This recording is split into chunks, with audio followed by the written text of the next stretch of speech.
Timothée, ce n'était pas le passage que j'avais préparé, mais tout à l'heure, j'ai eu la cœur de rentrer dans Timothée. À Dieu seul soit la gloire. Amen. Donc nous prenons 2 Timothée chapitre 2 à partir du verset 1 au verset 13. Alléluia. Il faut comprendre que la parole de Dieu, certes qu'elle s'explique, et nous pouvons l'expliquer par l'Esprit de Dieu, mais elle se comprend aussi, surtout lorsqu'on la lit. Amen. Il y a des passages qui n'ont pas forcément besoin d'être expliqués et expliqués. Lorsque tu écoutes ce qui est dit, ce ne sont pas des choses qui sont dites au sens figuré, pour dire qu'il faut les expliquer. Des fois, la lecture est faite au sens du mot, au sens propre. Saisis la part, amen, qui est à toi. Il y a des choses ici que ma bouche ne pourrait dire, mais saisis la part que Dieu a préparée pour toi.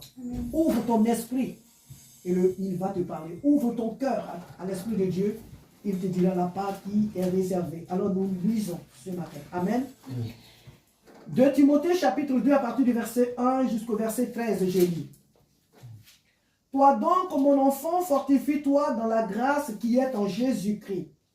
Et ce que tu as entendu de moi en présence de beaucoup de témoins, confie-le à des hommes fidèles qui soient capables de l'enseigner aussi à d'autres. Souffre avec moi comme un bon soldat de Jésus-Christ. Il n'est pas de soldat qui s'embarrasse des affaires de la vie, s'il veut plaire à celui qui l'a enrôlé.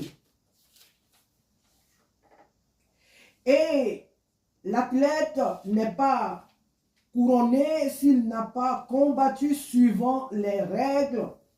Le laboureur qui peine doit être le premier à recueillir les fruits. Comprends ce que je dis, car le Seigneur te donnera de l'intelligence en toutes choses. Souviens-toi de Jésus-Christ, issu de la postérité de David, ressuscité des morts selon mon évangile, pour lequel je souffre jusqu'à être lié comme un malfaiteur. Mais la parole de Dieu n'est pas liée. C'est pourquoi je supporte tout à cause des élus afin qu'eux aussi obtiennent le salut qui est en Jésus-Christ avec la gloire éternelle. Cette parole est certaine. Si nous sommes morts avec lui, nous vivrons aussi avec lui. Si nous persévérons avec eux. Si nous persévérons, nous régnerons aussi avec lui.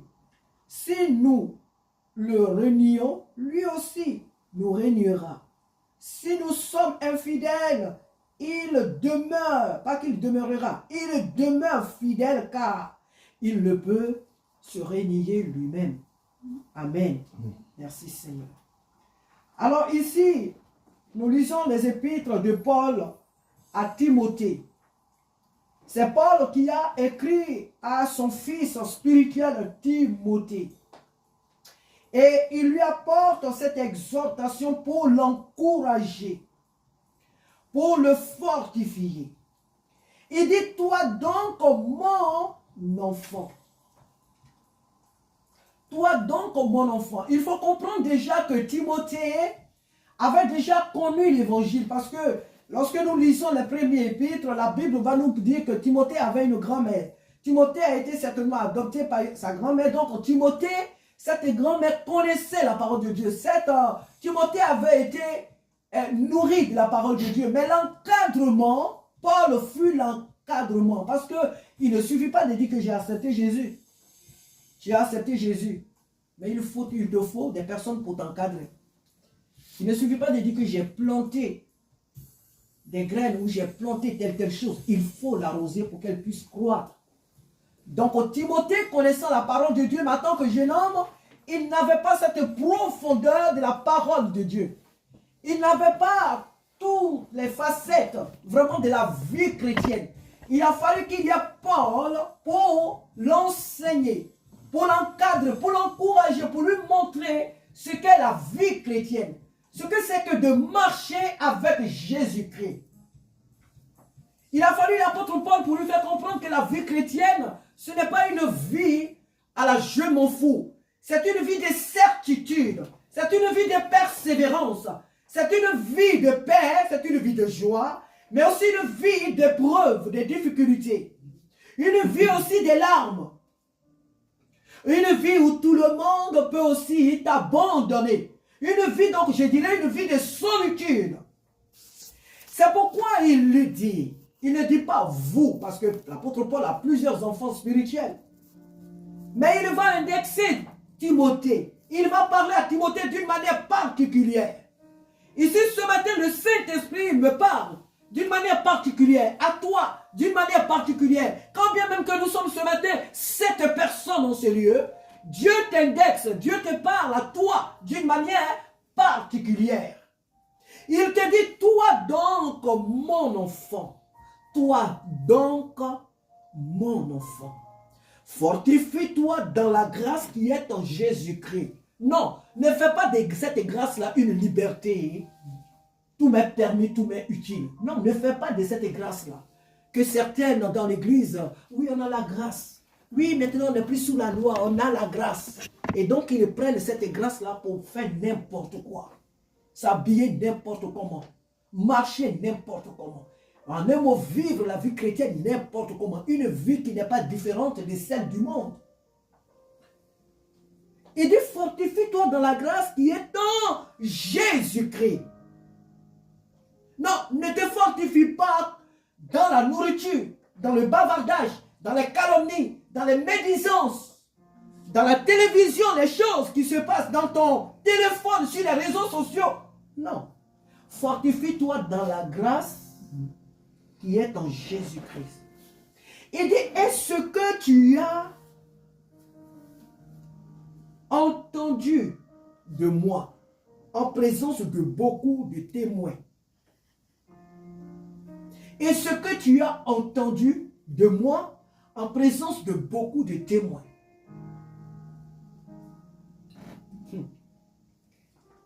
Il dit, confie-le à des hommes fidèles qui soient capables de l'enseigner aussi à d'autres.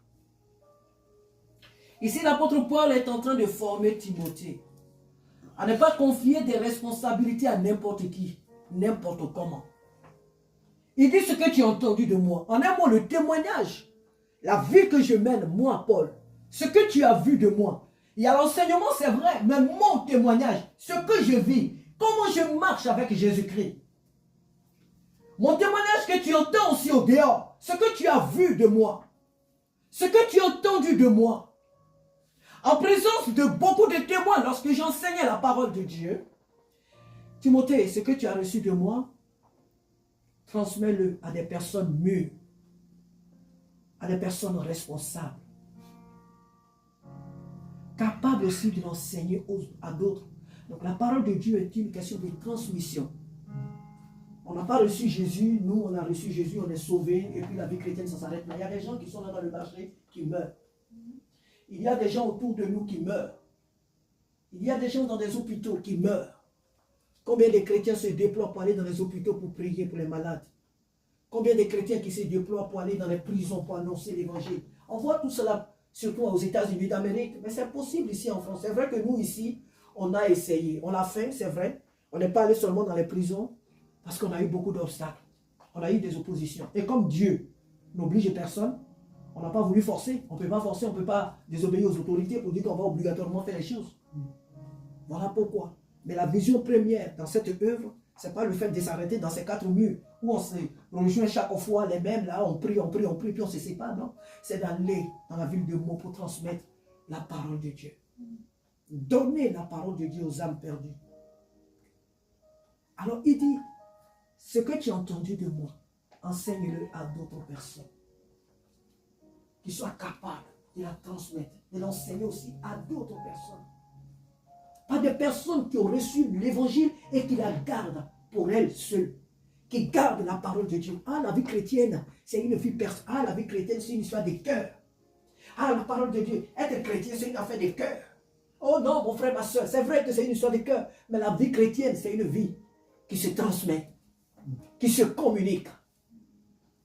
C'est une vie qui se communique. J'ai connu Jésus-Christ, j'ai accepté Jésus-Christ. Quelqu'un qui me voit au dehors doit savoir que je suis un enfant de Dieu.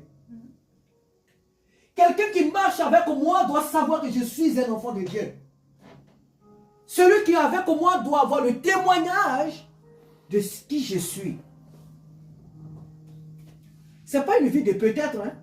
Il se paraît que, il se pourrait que... Non, non, non. C'est une vie chrétienne qui s'affirme. Et pas nos actes. Ça, je n'aime pas. Ça, je ne veux pas. C'est une vie de sélection. Ce n'est pas une vie de cafouillage. C'est une vie de certitude. C'est une vie de sanctification. Ici, l'apôtre Paul veut que Timothée, son fils spirituel, ne se contente pas seulement de manger et de boire avec lui, mais de vivre la vie que lui, il vit pour Christ.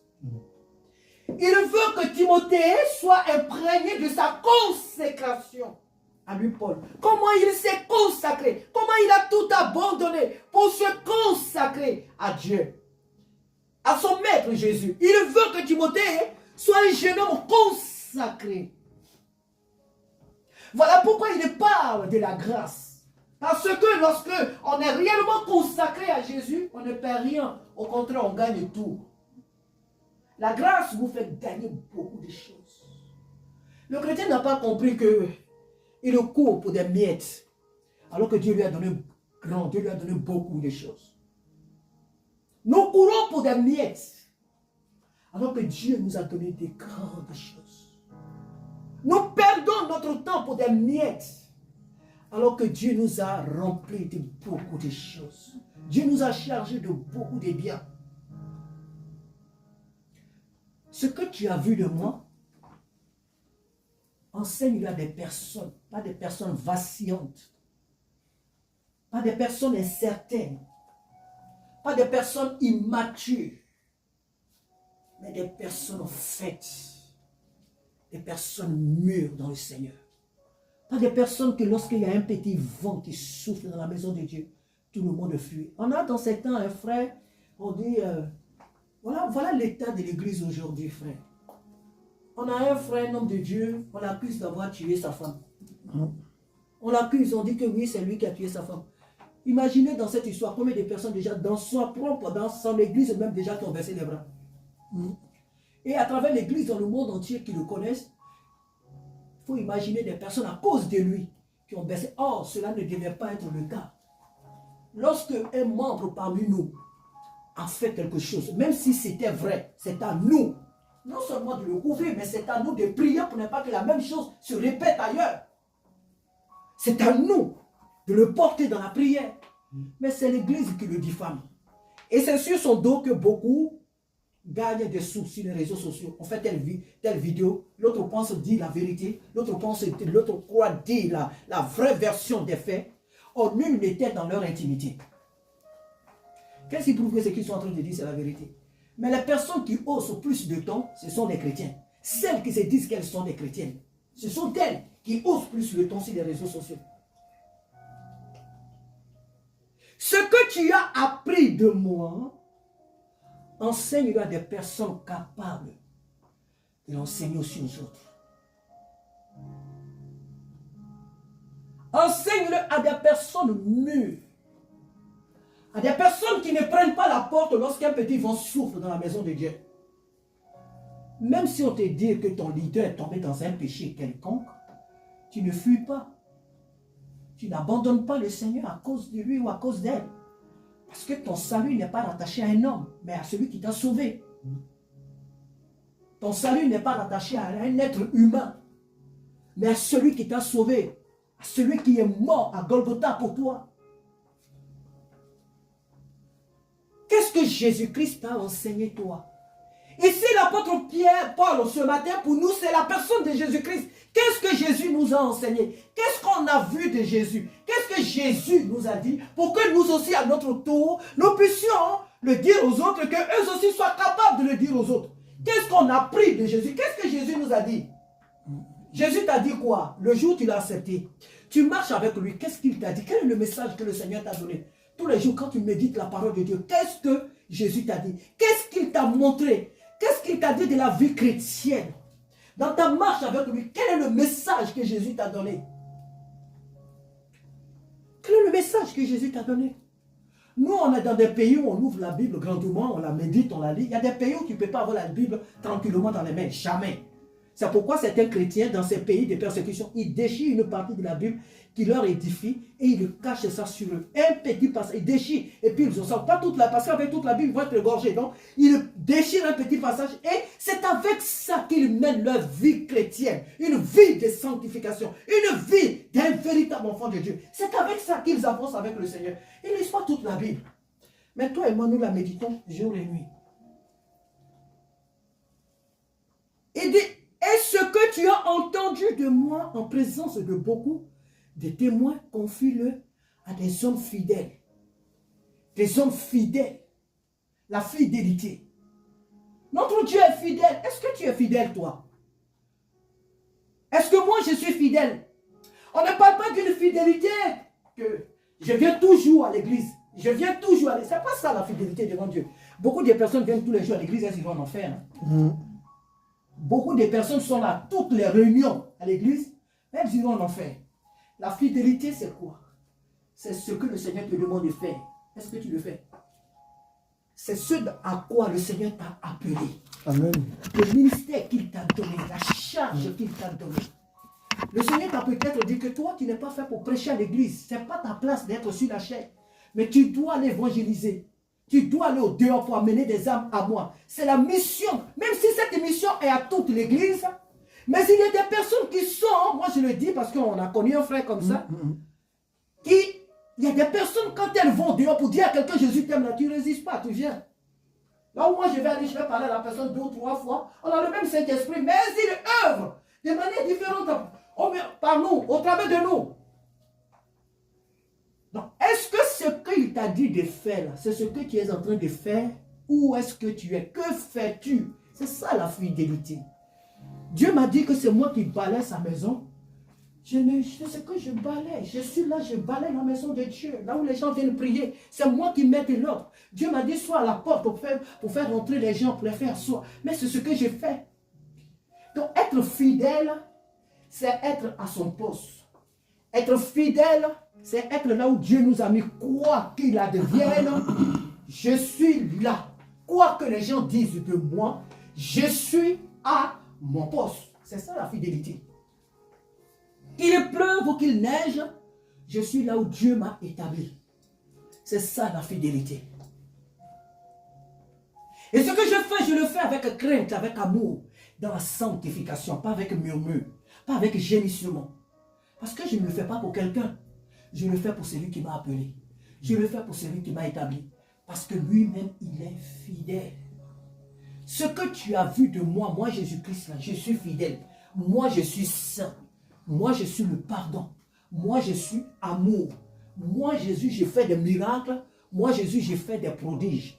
Ce que tu as vu de moi, confie-le à des personnes capables de l'enseigner aussi aux autres. Pas à des chiens. Non, pas à des chiens. Parce qu'il y a des chiens. La Bible dit, ne donnez pas de bonnes choses aux chiens. De peur qu'ils ne retournent et ne vous déchirent. Donc, on ne donne pas la parole de Dieu à des chiens qui vont fouler la parole de Dieu aux pieds, qui vont la jeter et qui vont en un mot la détruire. Non. Donne ma parole à des personnes qui sont capables de la valoriser.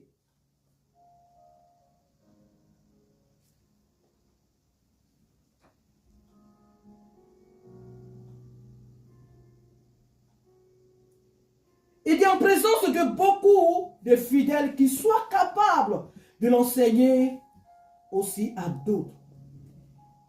Il l'invite. Paul invite Timothée. Il lui dit, souffre avec moi comme un bon soldat de Jésus-Christ. Chers frères et sœurs, le Seigneur nous invite à souffrir avec lui. Jésus nous appelle à souffrir avec lui. Ah, nous sommes des chrétiens. Jésus-Christ, c'est l'abondance. Jésus-Christ, c'est la richesse. Jésus-Christ, c'est ça. Jésus-Christ, c'est ça. Donc, Jésus a souffert. Moi, je ne vais plus souffrir. Jésus est mort. Moi, je ne mourrai plus. Jésus a été malade pour moi. Moi, je ne serai plus jamais malade. La vie chrétienne, ce n'est pas ça. Tes histoires, là, la vie chrétienne, ce n'est pas ça. Si le Seigneur veut te mettre dans l'abondance, c'est lui qui décide. Mais s'il veut te faire passer par le désert, c'est aussi lui qui décide. Et voilà pourquoi ce même Paul pouvait dire, si je vis, ce n'est plus moi qui vis, c'est Christ qui vit en moi. Donc le décideur, c'est Christ. Il dit, souffre avec moi. Souffre avec moi, Jésus-Christ. Au jour d'aujourd'hui, nous parlons, Jésus continue de souffrir. Parce que lorsqu'il voit le monde qui ne le reconnaît pas comme son Seigneur et son Sauveur, il souffre encore. Lorsque des hommes, des familles entières lui tournent le dos, il continue de souffrir. Est-ce que toi, tu as mal lorsque tu vois des gens qui font le mal? Est-ce que toi, tu as mal lorsque tu parles de Jésus à des gens et qui ne veulent pas accepter Jésus? Est-ce que tu as mal ou bien tu te moques d'elle? Il dit, souffre avec moi. Souffre avec moi. La souffrance, ce n'est pas seulement je n'ai pas d'argent, je n'ai pas de maison, je n'ai pas d'habits, je n'ai pas ceci, je n'ai pas de travail, donc je souffre. Non. La véritable souffrance d'un enfant véritable, d'un véritable enfant de Dieu, sa souffrance, c'est de voir le monde régner Jésus-Christ. La véritable souffrance d'un enfant de Dieu, c'est de voir sa famille régner Jésus-Christ. Parce qu'il sait que la finalité de ces personnes, c'est l'enfer. Si elles n'acceptent pas Jésus, c'est l'enfer. C'est ça, sa souffrance. La souffrance d'un enfant de Dieu, ce n'est pas de ne pas avoir le travail, une femme, des enfants, les biens de ce monde. C'est une petite souffrance. Parce que c'est vrai qu'on a besoin de ces choses pour vivre normalement sur la terre, c'est vrai. Mais ta véritable souffrance, c'est de voir des gens autour de toi qui ne veulent pas accepter Jésus-Christ.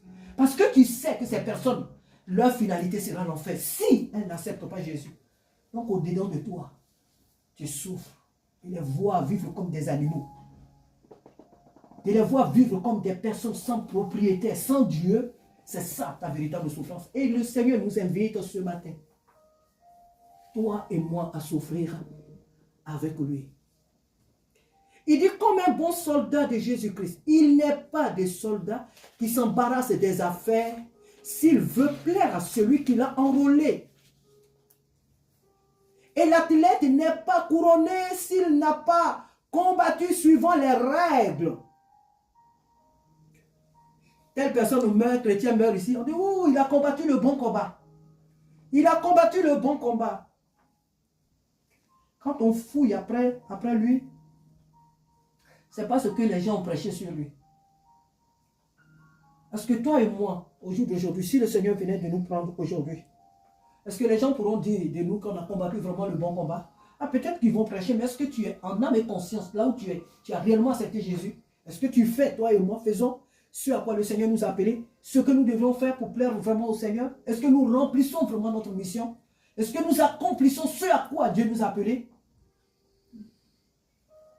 Si nous voulons un jour être couronnés là-haut, faisons l'œuvre que Dieu nous a confiée de la bonne manière. Servons Dieu de la bonne manière. Il dit, souviens-toi de Jésus-Christ, issu de la postérité de David, ressuscité des morts selon mon évangile, pour lequel je souffre jusqu'à être lié comme un malfaiteur. Mais la parole de Dieu n'est pas liée. Frères et sœurs, ce matin, le Seigneur nous appelle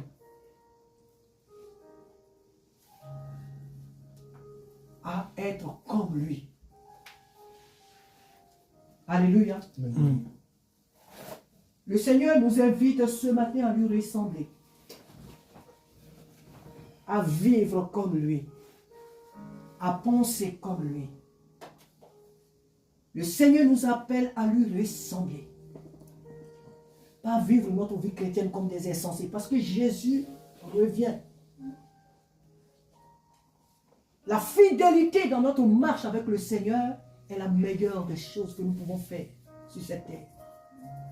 Le thème de notre message, tout simplement, c'est la fidélité. La fidélité dans notre marche avec le Seigneur. La fidélité. Et cette fidélité nous conduit à marcher d'une manière digne de notre vocation. Soyons là où le Seigneur nous a établis. Soyons fortifiés par la parole de Dieu et non par les aliments. Même si les aliments On en a besoin pour vivre, pour avoir la force des muscles, pour avoir la force de notre corps. Mais le meilleur aliment dont nous avons besoin, c'est la parole de Dieu. Pour mieux vivre notre vie chrétienne. Que le Seigneur nous aide ce matin. Alléluia, à être fidèles. Nous ne sommes pas sauvés pour servir des hommes. Même s'il le faut, parce que, c'est vrai, on dit souvent que si tu n'as pas appris à servir l'homme, tu ne peux pas servir Dieu. Si tu n'as pas appris à servir ton leader, tu ne peux pas dire que tu sers Jésus. C'est vrai. Mais il faut comprendre que celui qui t'a appelé, c'est à lui que tu vas être fidèle. Celui qui t'a appelé, c'est lui que tu dois servir de tout ton cœur, parce que tu auras des comptes à lui rendre. Celui qui t'a appelé te demande ce matin de te rattacher réellement à lui. Celui qui nous a appelés, Jésus-Christ, il nous demande tout simplement d'être sa lettre. Cette lettre-là que le monde pourra lire. Lorsque le monde nous voit, il doit voir Jésus-Christ. Lorsque le monde voit les femmes que nous sommes, des jeunes femmes, des hommes, des jeunes gens que nous sommes, le monde doit voir Jésus-Christ. Alléluia. Soyons fidèles. Soyons fidèles.